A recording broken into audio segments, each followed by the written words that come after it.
কবি জীবনানন্দ দাশের অন্ধকার। গভীর অন্ধকারের ঘুম থেকে নদীর ছলছল শব্দে জেগে উঠলাম আবার। তাকিয়ে দেখলাম পাণ্ডুর চাঁদ বৈতরণী থেকে তার অর্ধেক ছায়া গুটিয়ে নিয়েছে যেন কীর্তিন আসার দিকে। ধানসিঁড়ি নদীর কিনারে আমি শুয়েছিলাম পৌষের রাতে।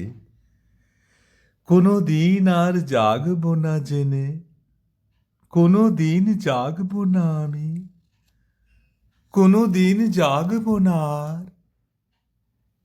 হে নীল কস্তুরী আভার চাঁদ, তুমি দিনের আলো নও, উদ্যম নও, স্বপ্ন নও।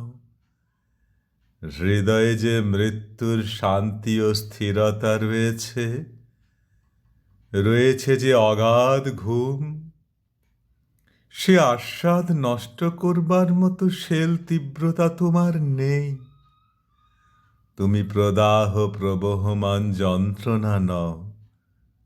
জানো নাকি চাঁদ, নীল কস্তুরী আভার চাঁদ, জানো নাকি নিশীথ, আমি অনেক দিন, অনেক অনেক দিন অন্ধকারের সারাৎসারে অনন্ত মৃত্যুর মতো মিশে থেকে হঠাৎ ভোরের আলোর মূর্খ উচ্ছ্বাসে নিজেকে পৃথিবীর জীব বলে বুঝতে পেরেছি আবার। ভয় পেয়েছি, পেয়েছি অসীম দুর্নিবার বেদনা। দেখেছি রক্তিম আকাশে সূর্য জেগে উঠে মানসিক সৈনিক সেজে পৃথিবীর মুখোমুখি দাঁড়াবার জন্য আমাকে নির্দেশ দিয়েছে। আমার সমস্ত হৃদয় ঘৃণায়, বেদনায়, আক্রোশে ভরে গিয়েছে।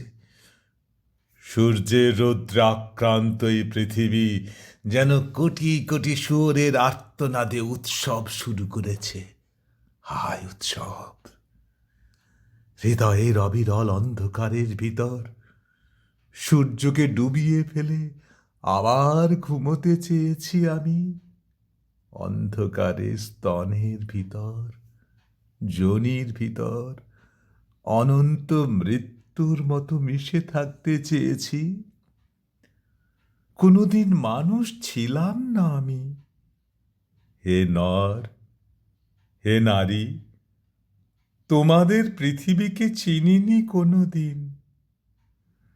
আমি অন্য কোনো নক্ষত্রের জীব নই, যেখানে স্পন্দন, সংঘর্ষ, গতি, যেখানে উদ্যম চিন্তা কাজ, সেখানেই সূর্য, পৃথিবী, বৃহস্পতি, কালপুরুষ, অনন্ত আকাশ গ্রন্থি। শত শত শূকরের চিৎকার সেখানে, শত শত শূকরীর প্রসব বেদনার আড়ম্বর, এইসব ভয়াবহ আরতি। গভীর অন্ধকারের ঘুমের আস্বাদে আমার আত্মা লালিত। আমাকে কেন জাগাতে চাও?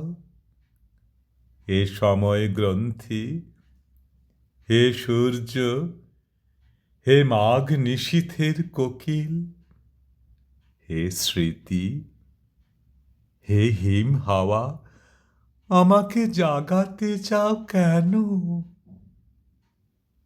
অরব অন্ধকারের ঘুম থেকে নদীর ছলছল শব্দে জেগে উঠব না আর। তাকিয়ে দেখব না নির্জন বিমিশ্র চাঁদ বৈতরণীর থেকে অর্ধেক ছায়া গুটিয়ে নিয়েছে কীর্তিনাশার দিকে। ধানসিঁড়ি নদীর কিনারে আমি শুয়ে থাকব ধীরে পৌষের রাতে। কোনো দিন জাগব না জেনে, কোনো দিন জাগব না আমি, কোনো দিন আর।